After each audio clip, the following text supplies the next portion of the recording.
day we are having together.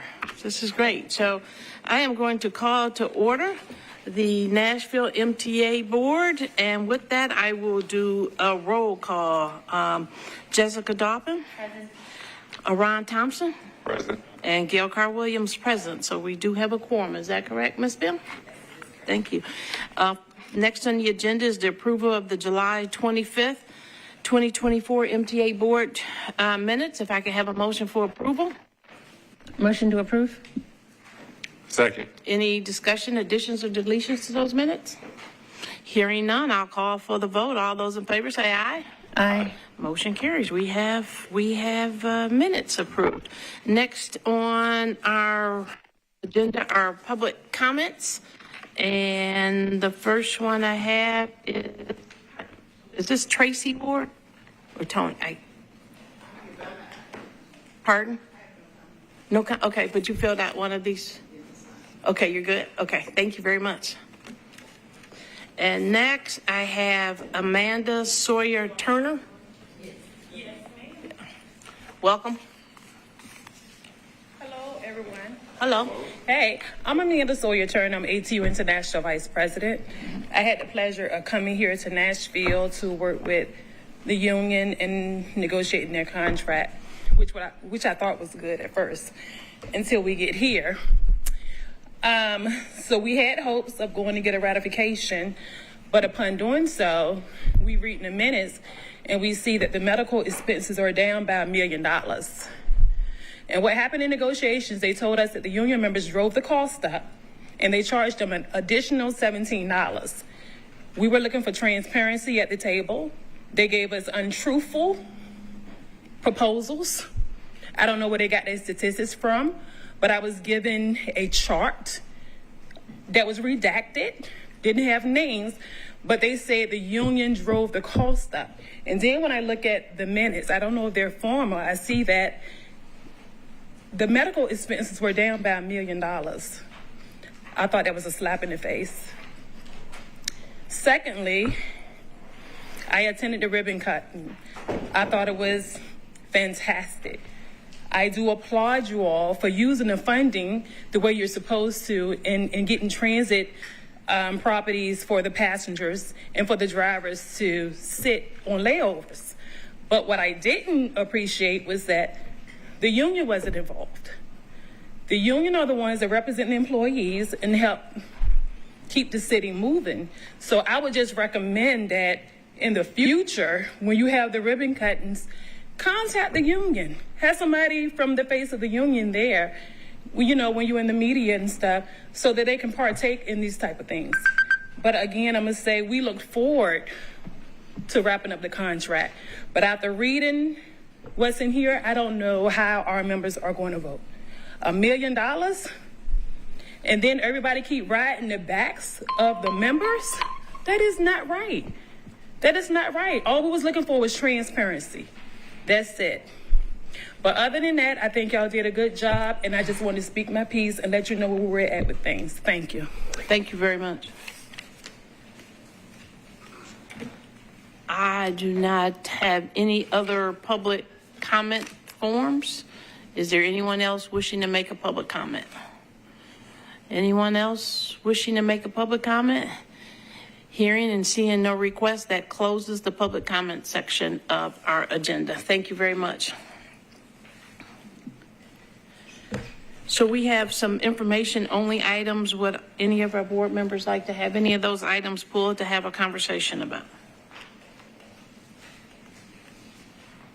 Hearing none, I will move on to consent agenda items. We have no consent agenda items today, so we have nothing on that portion of the agenda. Next, Operations and Finance Committee. Ms. Dobbin, I'll turn this over to you.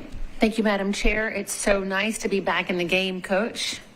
The last two meetings, there have been no items for this committee. So I am so happy to be part of this momentous day, starting with the ribbon cutting at the Dr. Ernest Rhett Patton Jr. North Nashville Transit Center. Well done to Steve and staff for that. But right now, I'm real excited to hear from our new Deputy CEO of Finance and Administration, Amanda Vandergrift, and she's going to walk us through the monthly financial report. I see some changes have taken place.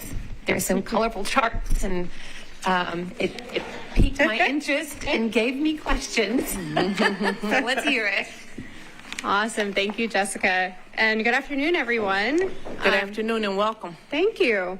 So I'm your new Deputy CEO of Finance and Administration, Amanda Vandergrift. If I haven't met you, I'm looking forward to meeting you a bit more. And this is my 5th week on the job, 24 days in, and I will say today really has been the best so far. I mean, come on, can't beat that. And ending it with you guys here today in my first MTA board meeting.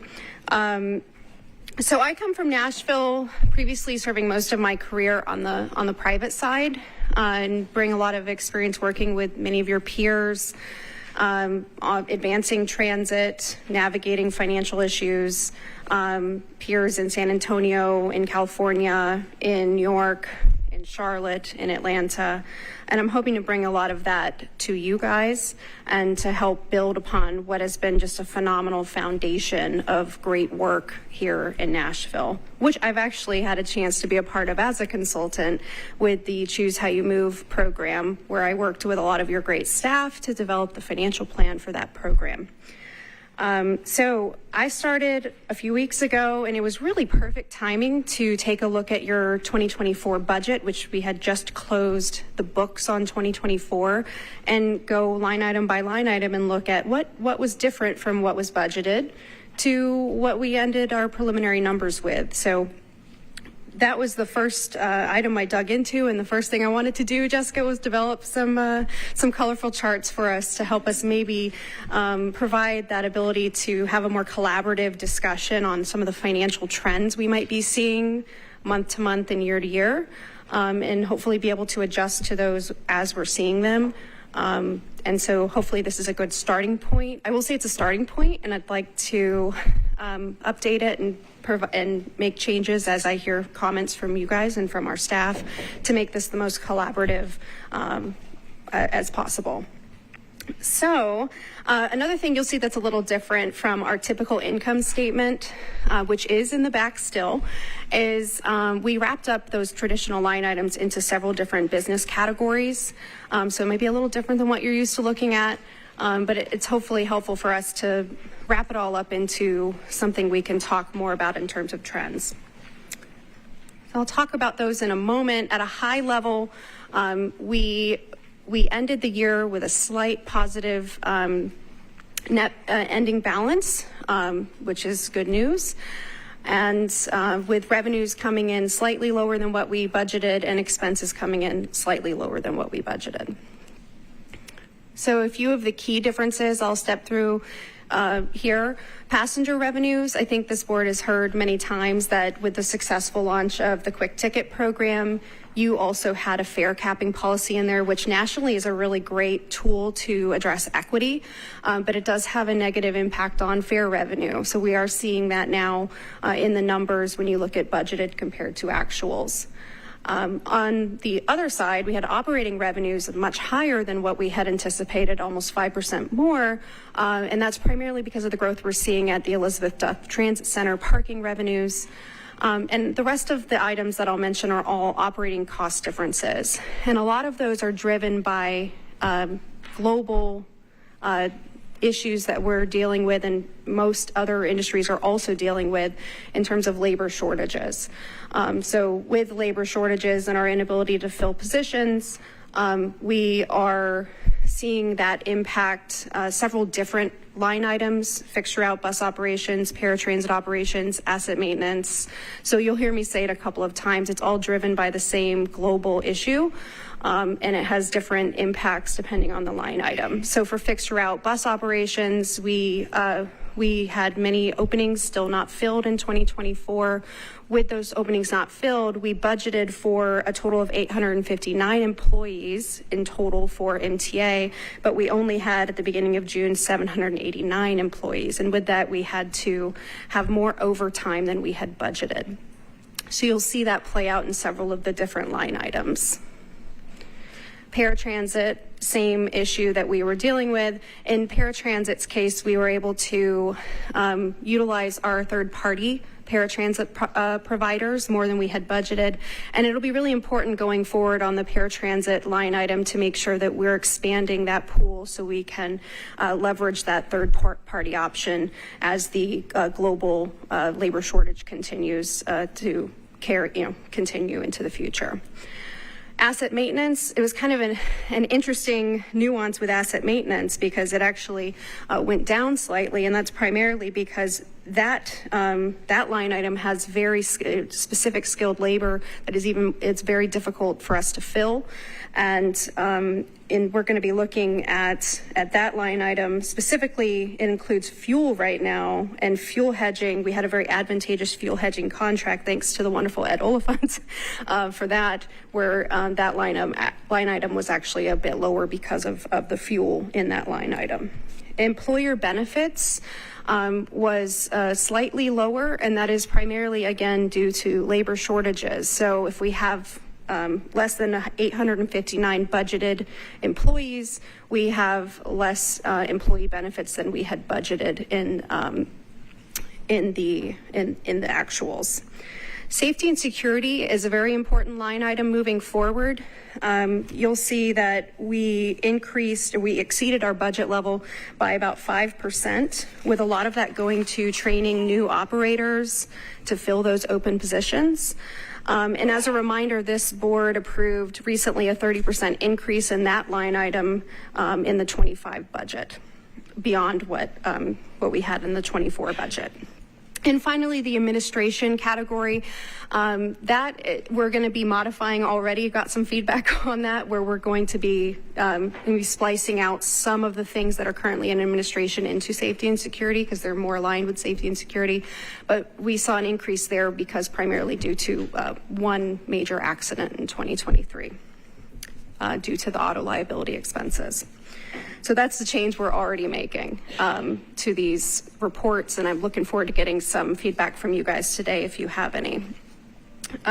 So I provided two final slides here, one operating revenue summary. Some people love tables, some people love graphics. I gave you several different versions depending on what you like.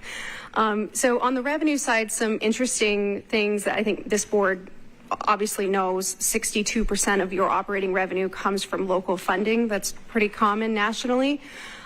You have very strong partnerships with the state and the federal government. I do want to point to the 5% of federal COVID relief funds that we are going to continue using for this year and next fiscal year.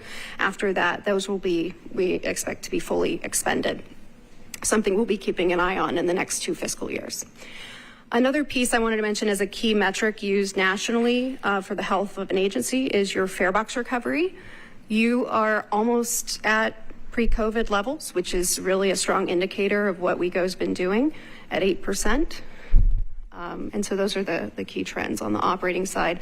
We have a very similar breakdown here of those operating expenditure business areas that I mentioned earlier. I stepped through some of them, but if you are really into numbers, you can look more into this later. I'm happy to answer any questions as well on each of these line items. So this is a first cut at a new way to look at our financial information. I'm looking forward to getting your feedback, collaborating with you. And I'll say, as someone who until recently was working as a transit funding expert, I'm really thrilled to be taking the mantle from the wonderful Ed Oliphant and all his dedicated staff who have really made this such a strong foundation for us to build from. I'm truly looking forward to working with you all. Thank you. Thank you, Ms. Vandegrift. What a lovely presentation. I, for one, I'm a visual person, and so I really enjoy seeing the pie charts. Can we ask you some questions? Okay. You want to hang with us for a few more minutes? Sure. Thanks. So you kind of said that a couple of things. So local funds and the passenger revenues are pretty healthy and industry standard. What can you tell us about the operating expenses? You know, I see the asset maintenance and employee benefits, but the safety and security is a slim 5%. And I'm just curious what industry standard is for those breakdowns.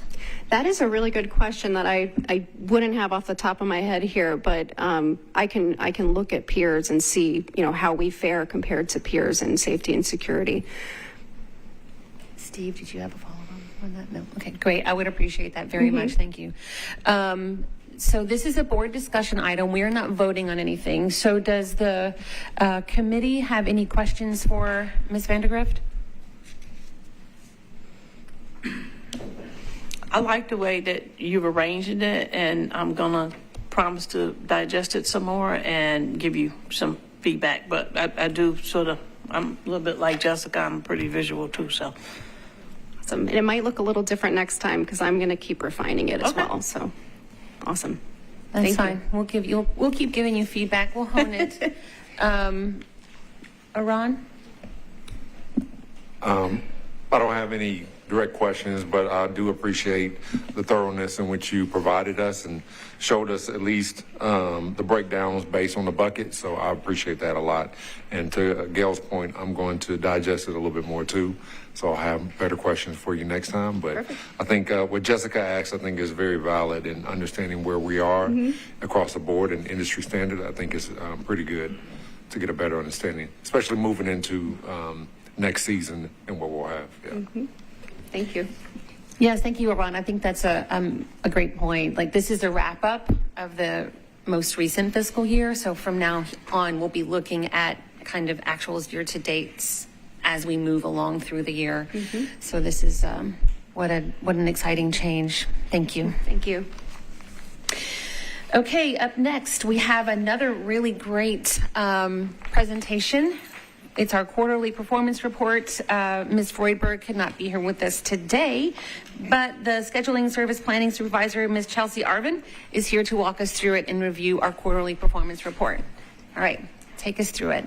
Hi, everyone. Good afternoon. Today I'll be reviewing the quarterly performance report for April through June 2024.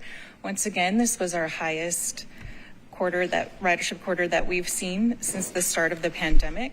Ridership this quarter has increased about 4% and from last quarter, and we're still seeing that growth continue. Also, ridership is slightly above pre-pandemic ridership levels for the first time at 101%.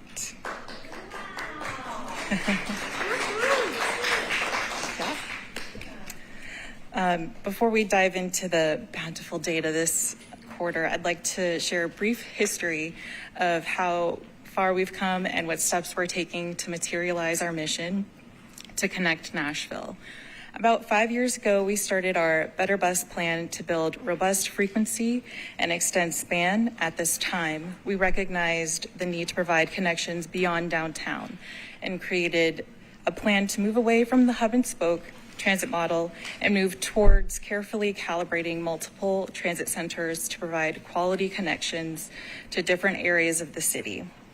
And it's my privilege to present how our riders responded with the most recent development of the new Dr. Ernest Rip Patton Jr. North Nashville Transit Center. And the following observations allow us to learn, improve, and evolve our methods for upcoming projects. This is the first quarter where we can observe ridership patterns in response to the major service changes since opening the North Nashville Transit Center that began March 31st, 2024.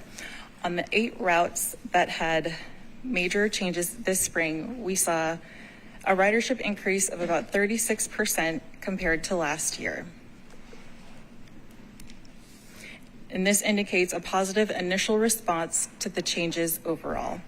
5 of the 7 existing routes are showing increases in ridership from 50% to 180%, as seen on the 14 Whites Creek, 41 Golden Valley, 42 St. Cecilia, 75 Midtown, and 77 Thompson Wedgwood. And at the end of March, we added service to routes 14 Whites Creek, 41 Golden Valley, 75 Midtown, and 77 Wedgwood Thompson. And each of these routes had increased ridership than the previous quarter. So with the magnitude of these changes, we saw major shifts in ridership on the affected routes. Some areas are now served by a different route than they were previously, and other areas have new service or improved frequency. So for this reason, it's important to consider ridership on these routes as a system rather than individually, especially when looking at historical comparisons. The service changes went into effect prior to the completion of the North Nashville Transit Center and officially opened on July 21st. Here we can see the ridership at 26th and Clarksville Highway before and after the opening. And even though the center wasn't open and it was very early in terms of people changing their habits, there's a huge immediate increase of those utilizing the transit center. So assuming we see this continue and hopefully increase, it's a good sign that people are already starting to change their habits and not go downtown, and for some trips or taking trips that they didn't take previously. And all this displays how people will benefit from the transit center being there.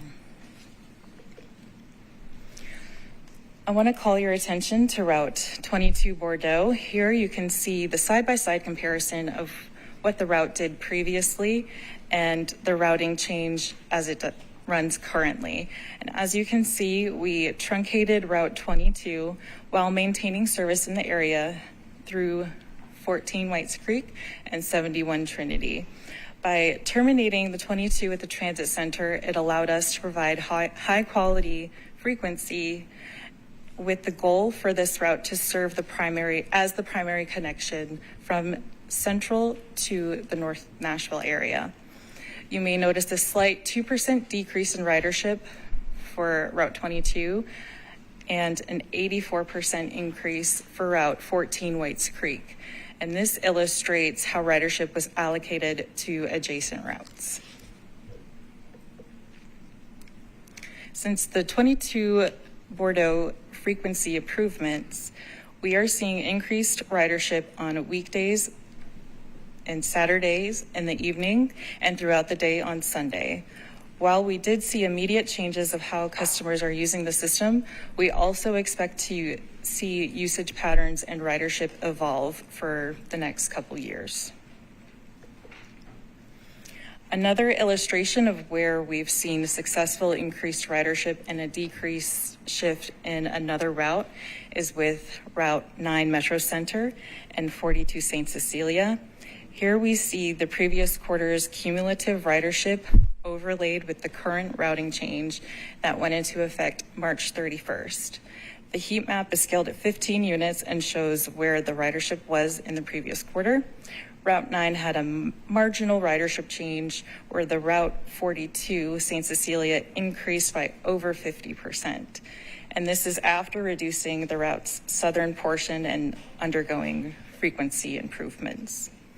Here the map displays some shifts in ridership due to routing changes, and you may notice the previous quarter has more density, but that's due to some seasonal ridership, such as the cold weather bus passes. Our newly created Route 71 Trinity maintained 89% on-time performance and brought in just under 12,000 riders. About 50% of this cumulative ridership derived from north of Clarksville and 26th, which was previously serviced by Route 22 Bordeaux. Again, here we're looking at the route as a system. Of those 12,000, 38% of this activity was along Trinity Lane, which is a new area that wasn't serviced previously. In comparison, in April 2022, Route 79 Skyline brought in 6,000 passengers and had 77% on-time performance for its first quarter that it was created. Again, these are initial observations, and we expect to see changes within the next 2 years.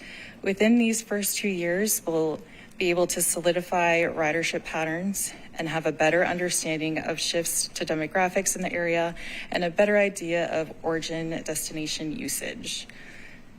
Overall, the coordinated service changes to the new North Nashville Transit Center, and the deployment of the new connector route creates new connections and provides better access to different parts of the city that will help attract more passengers to those routes in the North Nashville area.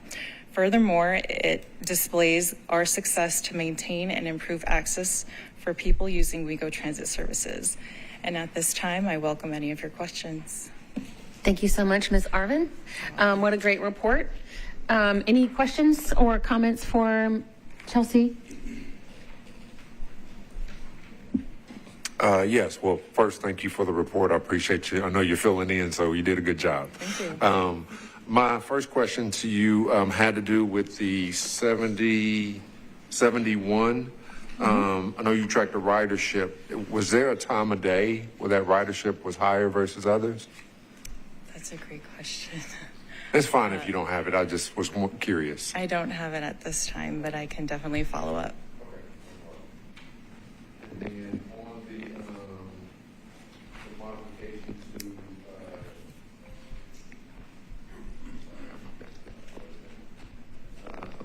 the 9, modification to 9. Mm-hmm. Are any of the previous riders impacted by it not coming all the way around the There's about a 1/10 of a mile difference to the next closest stop for any riders that were impacted. We have heard some people talking about the Route 9 and what they previously serviced, since I think some workers are coming out of working from home and going more in the office. But we're working with our planning team to resolve. Does that show up on one of your heat maps, Chelsea? Yeah, Aaron, on this map, you can kind of see the by the level of ridership, particularly on that one on the left, some of the areas that aren't covered by the routing. We have relatively low levels of ridership, but there certainly were some folks who have to move to a different stop. But my only other question, because I know there's work going around the practice facility there, the same time as, so I know that also, is affecting practice. I know it's not very long, but be interested to see next time go back. Thank you. Chair Williams? Thank you very much. Thanks for the report. It's a great job, and it's just really interesting to see how I think maybe see the measures right 2000. So it's see wait for the next review and so see how Right. Thank you all. Thank you. And also that the transit center is open and fully open, and yes, round of applause for that. Can you, I'm sorry, can you go back a few more slides? Because one of the earlier slides really, go back. There's a map, the first map that you had. Yes, that one. This shows that transit center has reach, how far the reach is and the impact that this transit center has in Nashville, in the county. And I was blown away by that map. So I really appreciate you showing us that. And then I just want to reiterate that the crosstown route, the 71, these crosstown routes and these transit centers that service these new crosstown routes, these are grown directly from our strategic plan from In Motion. And it is so wonderful to see them implemented and active and doing well. You said that 71 had 12,000 riders. In its first kind of quarter report. I think that is just phenomenal, and way to go, team. Everyone involved, from maintenance to bus operators and staff, that keeps it going. So thank you so much. Chelsea, before you leave, can you go back to the first chart that showed the quarterly change by route? Okay. Yeah, that one. So one of the things you'll see is pretty substantial increases. Jessica was talking about the crosstowns. 75 and 77, Midtown and Thompson Wedgwood showed major increases, but that was also due to, we did a pretty massive expansion in service on those to increase frequency. And it kind of speaks to, I know even from the time I came to Nashville, people would say more crosstowns, more crosstowns. But when the crosstown runs every 90 minutes, it doesn't really serve anybody. So I think this kind of proves that you really need that combination. Just doing a crosstown isn't enough. It actually has to have a decent level of service. I appreciate that comment, Steve. You're right. The routes that had the best frequency showed the fastest rebound and the best ridership post-pandemic. And I think, again, that goes to illustrate how important the service is. Thank you. Thanks. Thank you. We are having a very exciting Operations and Finance Committee today.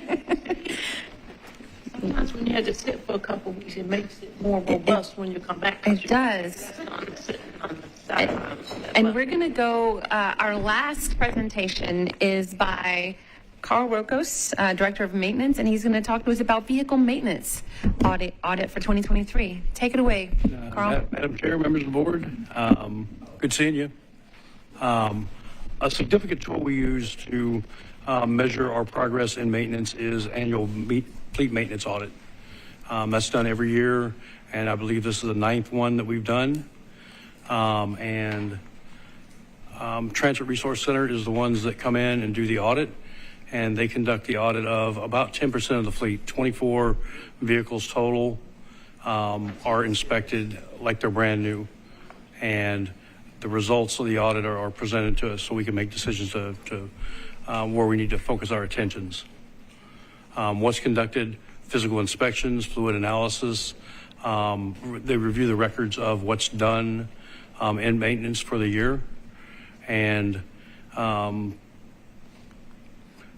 they're inspected for fleet safety, fleet condition, service reliability, fleet appearance. And for fleet safety, you know, we'll never put something out that is unsafe, ever. I'll have to go to Steve and say, we're not going to make service today because we've got a problem. And the audit is A defects, B defects. A defect is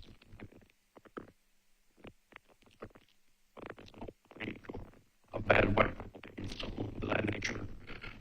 A B defect is body damage. Or, you know, that sort of thing. Minor oil leaks. And the trends in defects per bus, they went up quite a bit this year. And that was directly attributed to the age of the cutaway fleet. The cutaway fleet's, I believe, 11 years old. And we're addressing that through replacement because we couldn't get cutaways for several years, you know, because of the supply chain shortages. And then this chart here shows the trends in defects by bus. And that's where the bus defects went down, but the cutaway defects went up.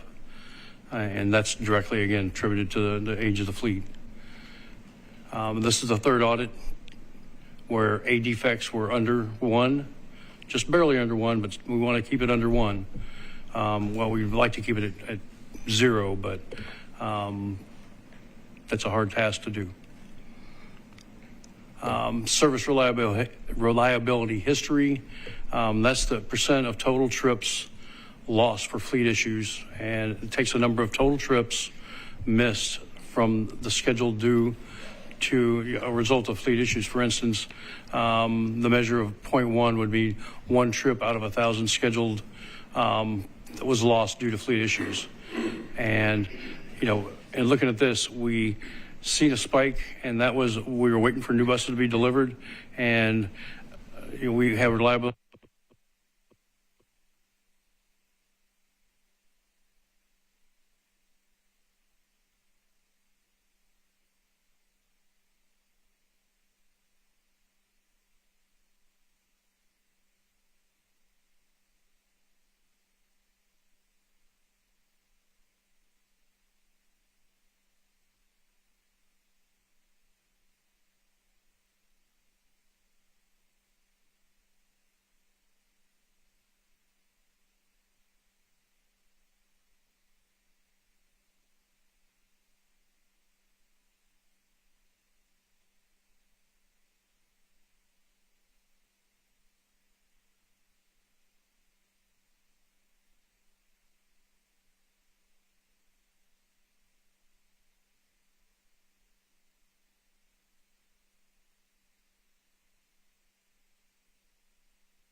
time to repair a vehicle. There are times where we can't get a part, and maybe the vendor can't get a part from their labor to produce the part. Continue training for staff as well as standards, and this will include factory training for bus manufacturers as well as internal training. After COVID or during COVID, you can get factory training at all, and it's slowly starting to come back. What we're working on doing is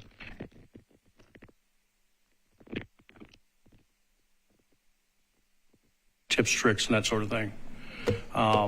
Continue to schedule and execute a scheduled component replacement plan, and that means replacing the component before it fails. If you've got a life cycle of a belt tensioner, for instance, replacing that, 1,000 miles before it's ready to fail, that saves a road call and service delivery. Continue training and maintenance vendor-led, and that's what I was talking about earlier was, getting the OEMs to come in and do training in addition to the trainers that we already have. We had a skills gap review done, and we're still waiting for the results of that, but where we need to focus our energies and the training that is needed. And we're preparing for the asset management system upgrade. We've got a bid that's been out for an asset management system. The one we have, select another. That'll help us, our ability to service some vehicles, mechanic productivity, and generate other reports. And in addition, maintaining our inventory much better. And reorganization within the maintenance department, and this includes cross-training of supervisors to improve the business process. And that's what I've got. And if I have any questions, I'd be more than happy to answer. Thank you, Carl. I appreciate that. I'm so glad that you mentioned the asset management program because I had that question. I was like, how is this tracked? Is it electronically tracked? Are there electronic management records? But you addressed that. Yeah, and it's tracked right now, but we want to enhance that Right. Quite a bit. Yeah, I can see where having more parts in stock here would be help you be more efficient, right? In Absolutely. maintenance, that's wonderful. Yes, nothing more frustrating when a guy needs a part and And you can't get it. It's a $2 part that takes 10 weeks to get. Yeah. Do we print our parts? Do we have a printer, like a 3D printer that prints anything? No. That's a good idea.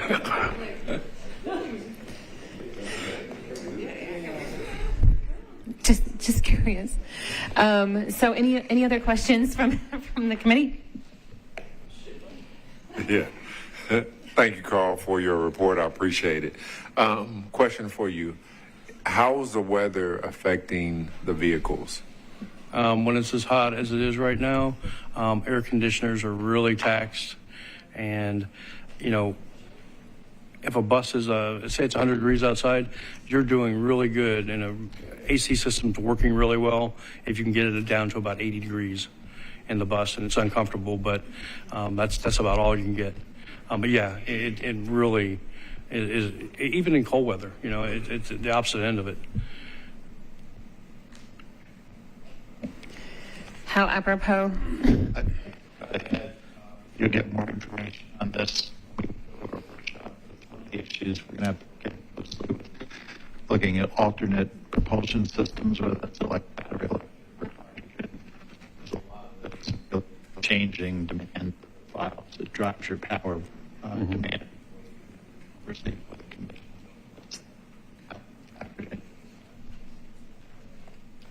Thank you. Any other questions or comments for Carl?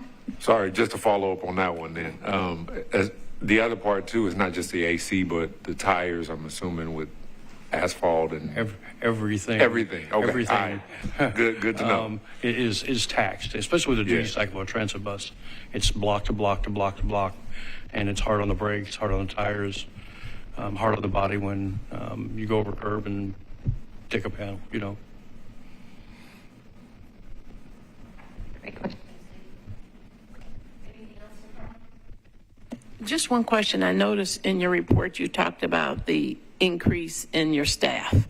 So what are you doing so uniquely other than the program you talked about with it's not the internships, but the other one, the apprentice. But what I'll be other things honest, are you doing to really? I think that Yellow Freight really helped us when they closed because we got a lot of Yellow Freight mechanics. Now, keep in mind, we got mechanics from Yellow Freight, but they didn't know transit buses, so there's a learning curve there. We're getting over that hump, and I think that we probably, the biggest key indicator I could come up with would be we changed the ad we have on our website. We changed it from maintenance tech, and you wouldn't believe how many building mechanics applied. And we just changed that to mechanic, and it helped weed out technicians for buildings to get diesel mechanics. Well, congratulations on your increase. Yeah. Yes, thank you. And I appreciate you keeping an eye on the future, what we need to continue building our transit system and making it better.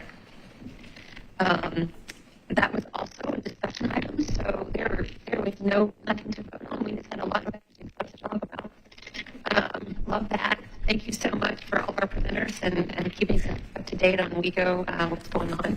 It is now time for me to turn it back over to you, Madam Chair. Well, thank you, Ms. Doffin. And even though you didn't have an action item, you still scored many points. Coming off the bench, it was good. Appreciate it.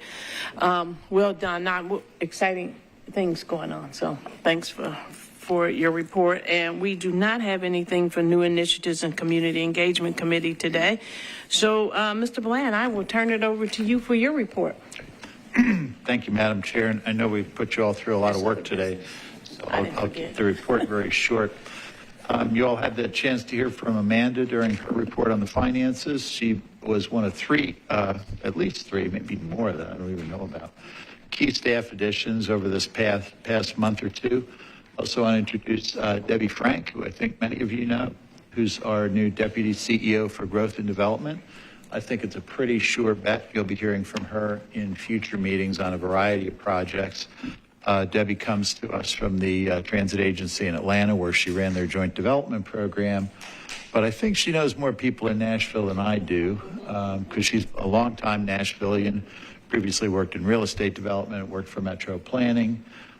So really brings a tremendous skill set and a tremendous set of leadership skills to us.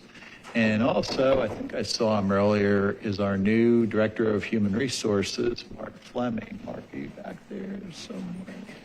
Stand up.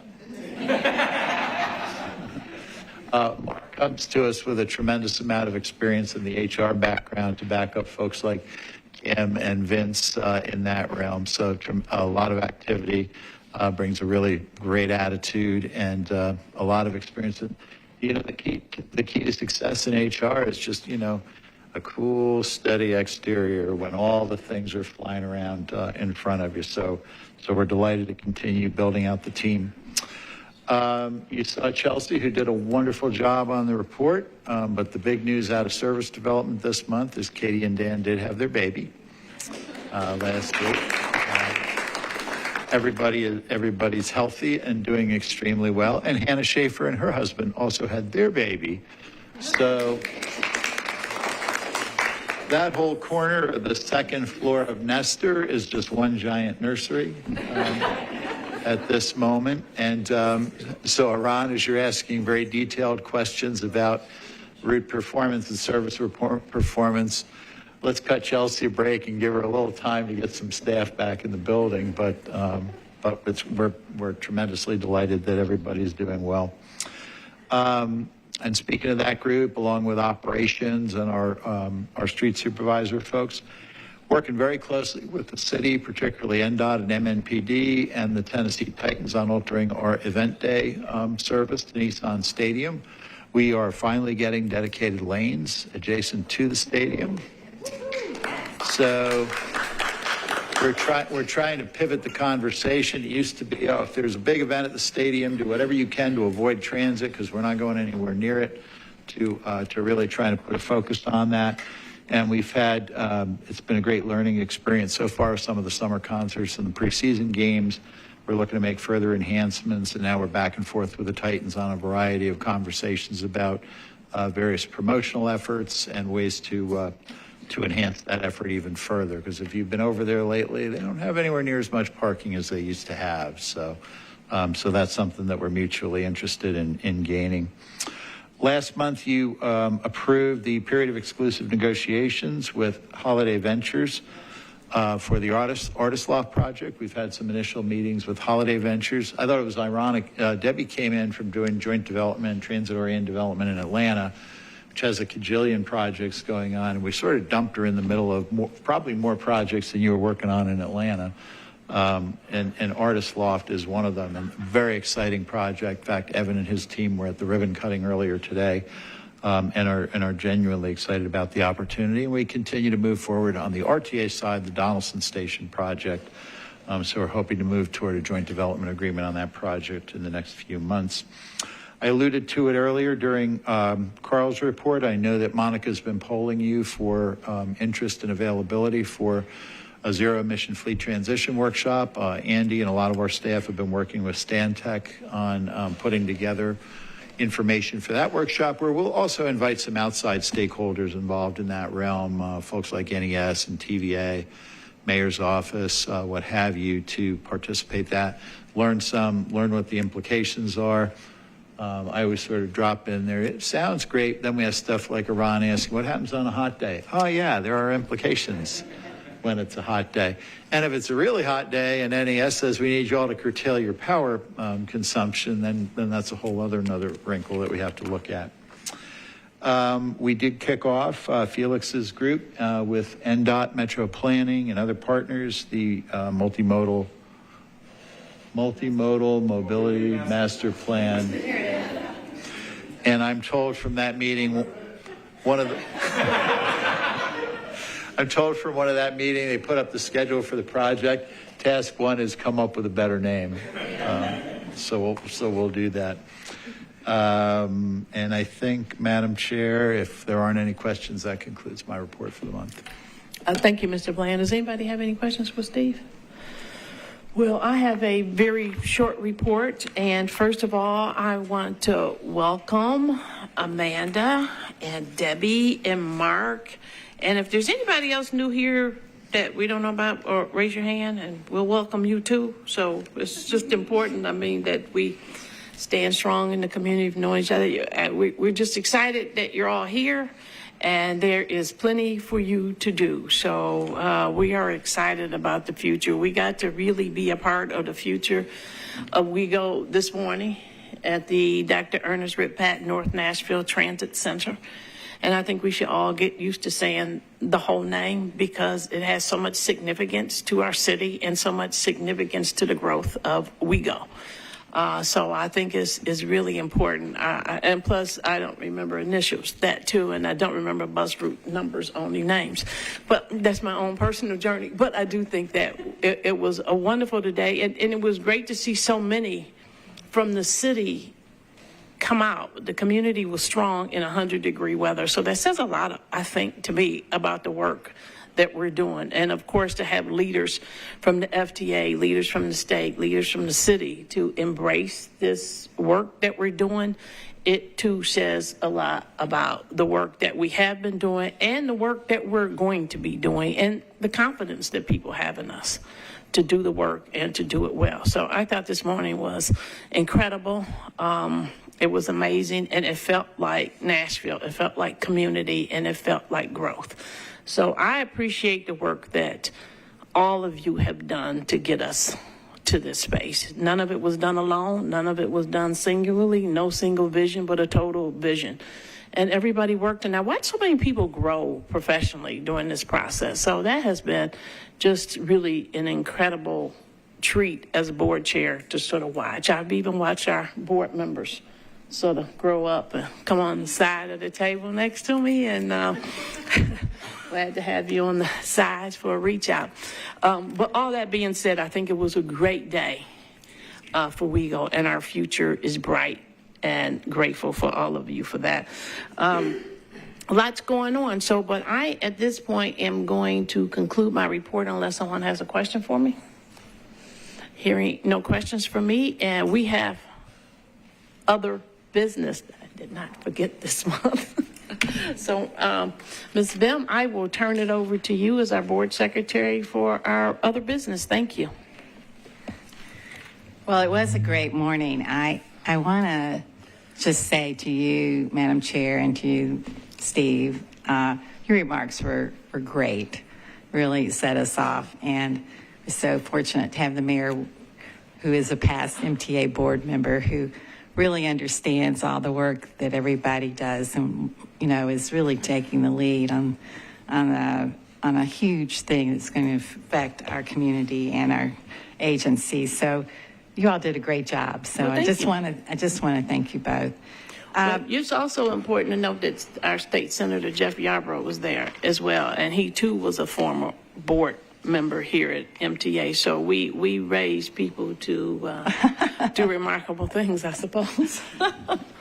So there are two items that I'm going to handle today, and one has to do with the promotion of a free, fair day on Election Day. This was discussed at the last board meeting, and you all indicated your opinion that you thought this was a great idea. So we have given notice and also just specified some other aspects of it to make sure what is free and what is not free. As you can see, based on your direction, it's recommended that Tuesday, November 5th, Election Day, 2024, be designated as a free fair day in Davidson County for all services operated by MTA, including both the fixed route and the WeGo access paratransit service. It's not extended to the services of RTA or the WeGo Link First Mile, Last Mile Connector program. Those will still have the regular fares. So I am looking for a motion to approve. I motion to approve. I'm actually acting as chair here, if you don't So mind. I you mean I can like second something now? Would you I like never to get second do it? that. Since you turned it over to me, here I go. Oh, good. Yay, wait, no. All right, and do you second it? I need to make the motion, but if I could just second it, like I haven't been able to second in this room more motion for quite a while. So, not that I mind. All right, it's properly seconded. I second. And any other discussion? All in favor say aye. Aye. Any opposed? It Thank passes. you. So, all right, the second item is our annual look at, we call it an ethics presentation. And I always like to start by thanking Marion Ott. We're talking about prior board members, and Marion served as a staff member of MTA for years, but also then was on the board, the chair of the board. And she felt it was important, and it is important, that each year that we just go over what, as board members, and many of the things I'm going to explain today applies to employees too, we just go over and be reminded what it is that we are obligated to do ethically. And then I always include in this presentation just a little bit about the Open Meetings Act so that we remember about what our responsibilities are there too. So on this first page of this presentation that I've passed out to board members, here are the goals. Just for you to know, and this is the same for employees, that you cannot accept benefits related to your role in your employment or on the board, or use that information that is confidential or for financial gain. And if you know you're biased or you have a conflict, then it's up to you to disclose this conflict and determine whether or not on a vote you should recuse yourself.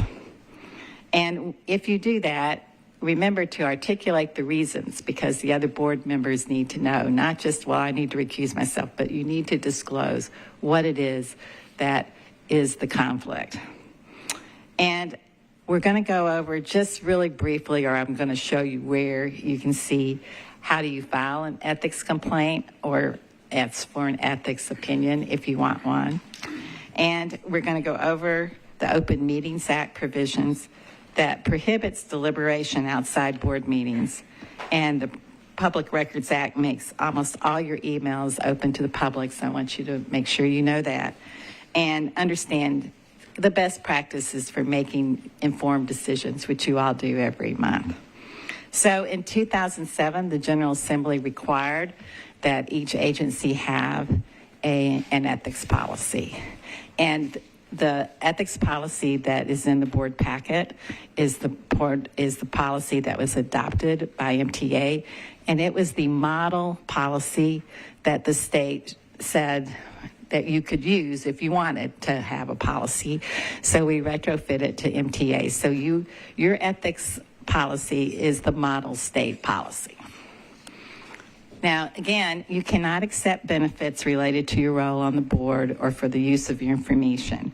And so you shall not accept or solicit any benefit that might reasonably tend to influence you to act improperly in the discharge of your official duties. And you can't use MTA property or services for your own personal purposes. And you can't use non-public MTA information for personal gain or for gain of your family member or other employer. There's not much that's non-public at MTAs, but if there is, you cannot use this for your own personal gain. So again, if you do have a conflict, you need to disclose this conflict, and you have a duty of independence. And this means you can't act based on your self-interest or bias on favor against somebody that you know personally, or based on the interests that you or contractors with whom you know personally interact. You must be impartial and act based on the law and the evidence that is presented to you. But if you do have a conflict, you feel like you are biased, I mean, and many of us are on different different matters, then you're biased or prejudiced for or against a party or a member of a group or type of group, or you can't just impartially or fairly weigh the evidence, then you need to recuse yourself. But if you're not going to gain or lose money from the decision, and you can be objective, on a decision, even though you might feel like you have a slight bias, you can participate. But you need to disclose your potential conflict. But if you feel you can still be objective, then go ahead and vote. So if you go now to what goal 4 was, to learn the procedure for filing an ethics complaint, this is the same in your code of ethics that's in your board packet. This outlines what you do to file an ethics complaint. I am your ethics officer for employees and for the board. If you want a verbal or written opinion, you can call me and ask for one. If there is an investigation of a board member, the board will look at this and determine whether or not they think an investigation is warranted. If so, it will be referred to me. The board or I can also say that someone else, an outside person, can be hired because I might feel like I'm too personally conflicted to look at one of the board members as to whether or not to investigate them. Same thing applies with employees. So the complaint procedure is set out. I think the most important thing to know is that we have one. So if you have an ethical question, you can ask me.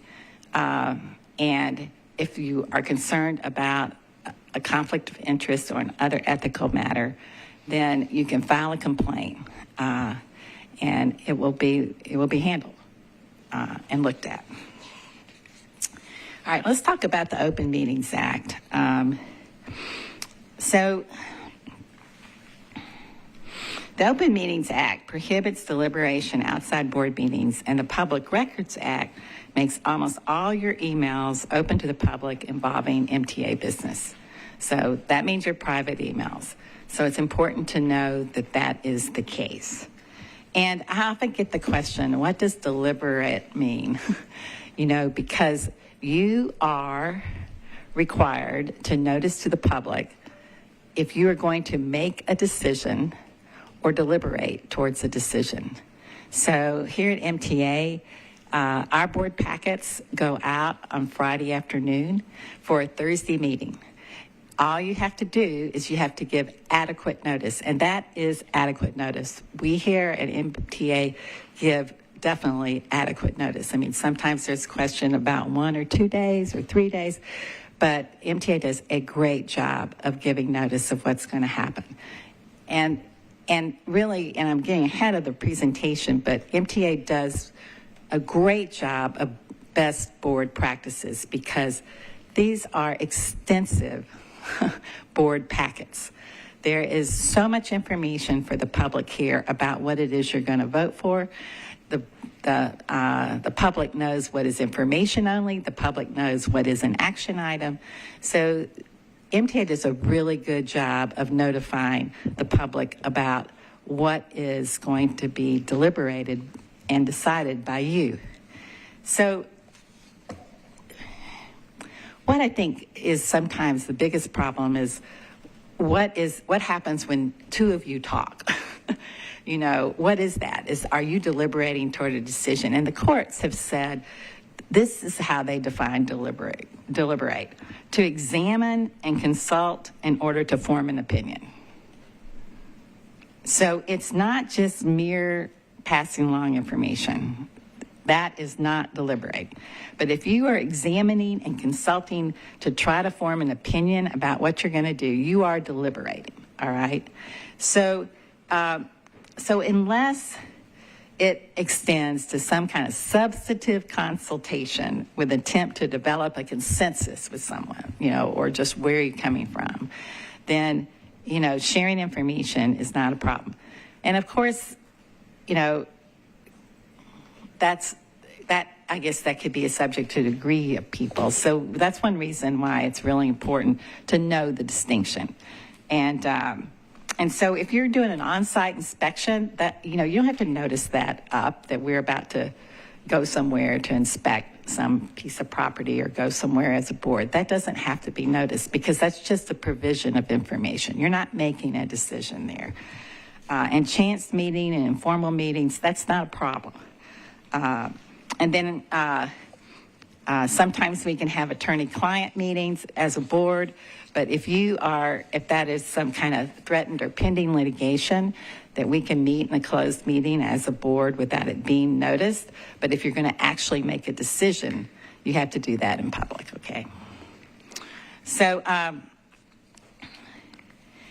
just going to once again reiterate that in best practices for you all, there needs to be a detailed agenda and a reasonable time in front of the meeting, and that you have a chance to review the relevant documents that are there, and that, you know, the staff has a report or recommendation for you. And that's what happens here. So we're very fortunate about that. Now, the ethics model that's in here, I just want you to look again at personal interest. That personally has to do in our ethics, code of ethics, with you having a financial, some kind of interest, financial interest, really is the definition of personal interest of you or your family. So there's an extensive definition about your family members and who they are here. So it's just not you. Its personal interest also extends to your family members. And we've talked about gratuity and use of information and facility time. And just one other thing, you can't use your position to make private purchases for cash or otherwise in MTA. If you have outside employment that unreasonably inhibits the performance of any affirmative duty that you as a board member in PA, then you can't hold that. All right. And then the last Exhibit B that you see, that is the FTA circular regarding conflict of interest, and it really tracks very much what we have in our code of ethics. Just a reminder that you also, under our procurement practices, have a code of ethics just like you do with our other code of ethics. Any questions? Anybody? All right. Well, thanks again for this opportunity. It's always good for me to go through it again, too. So I appreciate the opportunity to make that presentation. Well, we appreciate how you keep us together and keep our governance going well. So thank you for that. It's always a good, this is always a good reminder. It is. It is.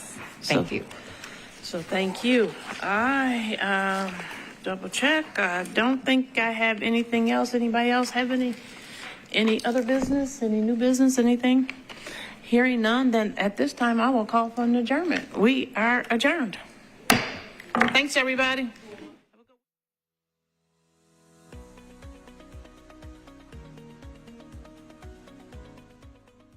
This has been a service of the Metro Nashville Network. If you would like to see this presentation again, or for more information on this and other programs, visit nashville.gov.